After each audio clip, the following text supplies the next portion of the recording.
morning, welcome to IG's early morning call. It's Monday, the 3rd of April, as we get underway on the second quarter of 2023. We are expecting a slightly lower start to trading day across the European markets, driven mainly by the headlines this morning, where we start off with oil up on the session today after OPEC Plus comes through with a cut in supplies over the weekend.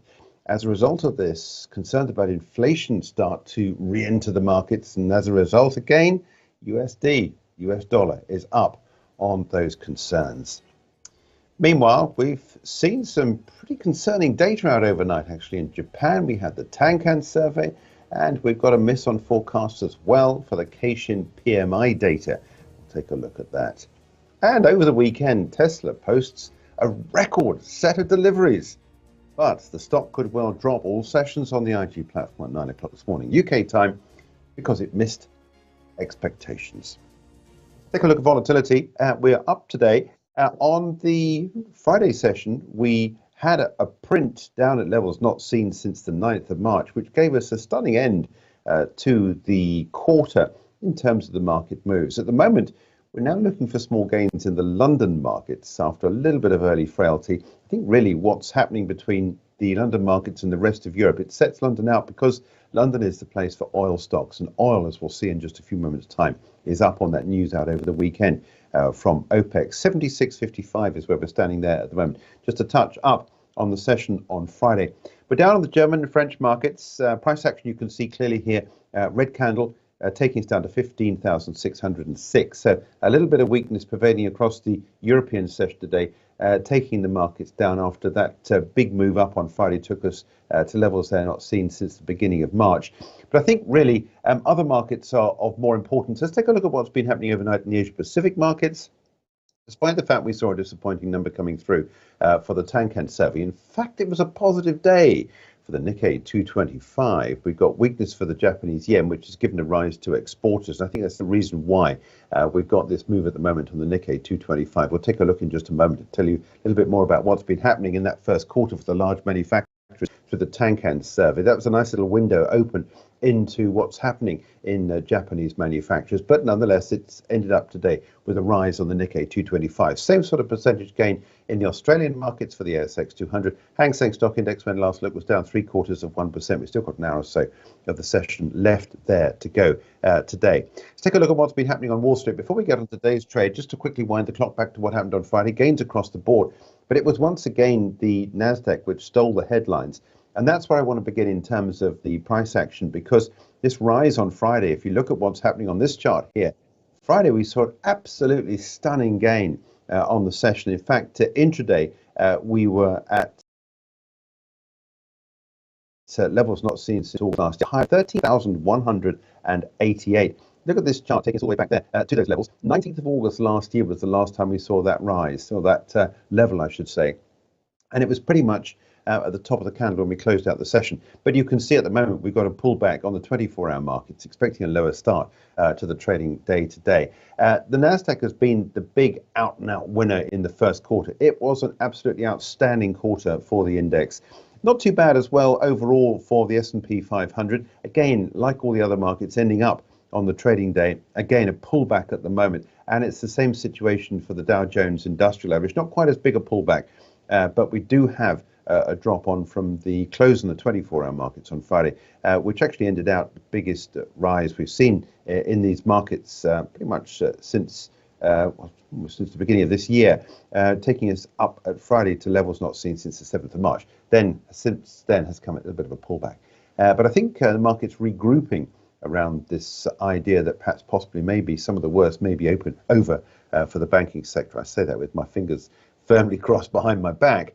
But at the moment, at least, we're looking as though we're going to see some small losses at the start of the day's trade on the US markets, but nothing particularly to shake me away from what has otherwise been a stunning rally in these markets, which possibly could well continue unless we do get some bad news in. Now, oil prices on the rise today after OPEC Plus group on the weekend saw oil producers announcing a surprise drop. Further cut in oil output. Let's take a look at the news. The latest cut's around 1.16 million barrels per day taken off the quota, which is added to the 2 million barrels a day already taken out of the system. According to Reuters, this brings the total cuts equal to 3.7% of global demand, a move the United States called inadvisable. The news coming a day before the virtual OPEC Plus meeting today, which had been expected to stick to 2 million barrel a day output cut already in place until the end of 2023. Taking a look at what's been happening with Brent. This is the chart for Brent. Big gap opened up today. It's a red candle because that gap took us all the way up the highs that we had at the open at $85.36. Since then, we've seen a little bit of a pullback, so that's why it's a red candle here at 83.94. Further cut has come amid a recent drop in oil to levels not seen in 15 months, with that pullback that we saw there back on the 20th of March, taking us all the way back to levels not seen since the 21st of December 2021. Meanwhile, on Friday, the Baker Hughes oil and gas rig count saw a drop of 3 rigs to 755 in the last week of the first quarter. This latest data means that US energy firms have seen the first quarterly drop in rig numbers since 2020. Although, despite this drop, Baker Hughes says the total rig count was still up 82 rigs or 12% over this time last year. Now, a direct consequence of what's been happening in the oil markets has been concerns once again about an uplift in inflation. And this has seen the dollar up on the trading day. Let me just take a quick look at what's been happening with the dollar basket to give you an idea as to what's going on with the dollar against the whole basket of other major currencies. And you can see at the second day in a row of gains at the moment at 102.55. As I said, this market now indicates potentially that there's a new risk for inflation and, of course, in global growth. And that means that there's more risk of recession if you see inflation rise, because central banks then have to start to look at ways of trying to stifle that inflation. And that, of course, is done by rising interest rates. Euro dollar taken a little bit of a hit as a result of that stronger US dollar. We're currently down at 108.10. And we've got a drop for sterling against the US dollar down below the 123 level at 122.88. Let's take a look at what's been happening around the Japanese markets. I'll take a look at the yen in just a minute, but the Tankan survey out overnight fell to its worst level in more than 2 years. The headline index measuring large manufacturers' sentiment fell to 1 in the first quarter from 7 in Q4. Now, this missed the median market forecast of a drop down to 3. Now, they expect to raise capital expenditure by 3.2% in the next 12 months, less than market forecast for 4.9% increase. I want to show you 2 charts out of the back of this. This is, first of all, Japanese yen. This is the dollar rising against the yen. I think part of this rise we've seen for the dollar against that weaker Japanese yen has been because, obviously, this move up in the US dollar. But I think also as well, there's a good reason to sell down the Japanese yen, given this survey. It reveals that many firms suffer from an array of headwinds, from rising raw material costs and fuel costs to slowing overseas growth and slumping chip demand. By contrast, a large non-manufacturers index rose for the fourth quarter from 19 in the previous quarter, matching the median market forecast. I want to stay on the charts, just show you what's been happening with the Nikkei. Now, I did report just now that we've got the cash session closing up 0.5%. But you can see the price action we've got here. It is actually, technically speaking, a red candle because it rose from Friday's close, where we saw it close at 28,255. And the high point we had, the open there, was 28,268. Since then, we've seen that little bit of a pullback. But as I say, that is a 24-hour market here, not the cash session, which I was indicating just a short while ago. Meanwhile, in China, the Caixin S&P Global Manufacturing PMI fell to 50 in March from 51.6 in February. Now, that missed expectations of an increase to 51.7. This is very, very close now. Because it's still 50, technically it is still expansion. Anything below 50 indicates a contraction. The factory activity was hit by slower growth in production and demand in March, with sub-indices both falling from the previous month. The new export orders sub-index fell to 49 after briefly swinging to a growth in February, suggesting global demand does remain weak. What I want to do is to take a look at the US dollar CNH, which is the Chinese yuan. Now, bearing in mind a stronger dollar today, in any event, there's no real surprise to see the stronger dollar up against that Chinese yuan. I have to say it's been sidelined, moving sideways recently between these two areas that we've got here. between what 691 and 680. Currently trading at 689.12, so not too far away from the middle point of that band we have been in recently. Talking about PMIs, at 3 o'clock this afternoon, manufacturing PMI in the States forecast to marginally rise to 47.7 in March and 47.5 in the prior month. This will be the 5th straight month of contraction for the manufacturing sector in the US. Now, several central banks decide interest rates this week, and it could be pivotal for some moves in the foreign exchange markets. Let's take a look first of all at what happens on Tuesday. The Reserve Bank of Australia early morning, following on Wednesday by the Reserve Bank of New Zealand and the RBI on Thursday. Let's take a look at the Aussie Central Bank. Expected to raise rates by another 25 basis points, which would take its main lending rate to 3.85%. Last quarter, Australian consumer prices rising to a more than 3-decade high of 7.8%. Yet the RBA, as it did in December, signalled again last month possible end to its current tightening cycle. Last Wednesday, the Australian monthly CPI indicator, a new monthly measure of consumer prices, indicated that inflation slowed to an 8-month low of 6.8% in February from 7.4% in the prior month, bolstering the case for a pause in rate hikes. Just over half the economists polled by Reuters, 14 of 27, expect the cash rate to rise. 13 remaining economists forecast a pause this time around. Let's look at the chart to take a look at what's happening with the Aussie against the US dollar. This could well be an interesting chart to continue to watch, despite the fact we've seen 2 days in a row of losses, this on the US dollar strength. Any indication of a more hawkish attitude to interest rates could well see us rise this line at 67.62, which are recent highs that we've seen. Any hint or a possible no move, any hint of a dovish attitude to rates and possibly no move could then take us down to 65.64. The RBNZ, the new Kiwi central bank, is expected to scale back the pace of tightening. Economists expect 25 basis points this time, taking the official cash rate to 5%. That's on Wednesday. Inflation in the country remains close to a 3-decade high of 7.2%. In its last monetary policy statement, the Kiwi Central Bank Governor, Adrian Orr, said the bank still expects the OCR to peak at 5.5% in 2023. Let me just show you a chart for the Kiwi against the US dollar. Again, like the Aussie, we've been sidelining recently, or moving in a sideways pattern, I should say, between 61.68 and 62.94, not too far away from the midpoint there. Same sort of argument. If you get a bullish central bank, you expect to go long on this Kiwi against the US dollar. If they're anything like dovish, then you expect the market to fall, possibly down to the 200-day moving average at 61.58. Finally, on Thursday, Reserve Bank of India set to raise interest rates by 25 basis points to 6.75%. That takes us around to taking a look at what's been happening with some of the central banks. Now, like every beginning of each month of the year, we await US jobs data, which could well be another pivotal point for the foreign exchange markets this week after a positive start to the US dollar because of concerns about inflation.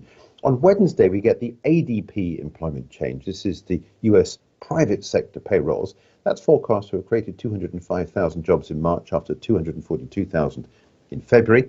On Thursday, we'll get the weekly jobless claims and March non-farm payrolls out on Friday. Early expectations for NFPs point to 238,000 job creations after 311,000 in February. The unemployment rate is expected to remain at 3.6%, and average hourly earnings to rise by 4.3%. The currency of choice to watch out for, although it's a long way from where we are at the moment on this Monday, will be the euro-dollar trade. Euro-dollar currently trading at 108.11. This line of support down here is at 107.14, which would be weakness for the euro. If we saw anything like any more weight being added to the US dollar, this will be the line of support to watch out for. If indeed we get a turnaround to see some dollar weakness, you'll see a break, I guess, at this area up here at 109.36. But a lot of water to pass under the bridge before we get to that point on Friday for non-farm payrolls.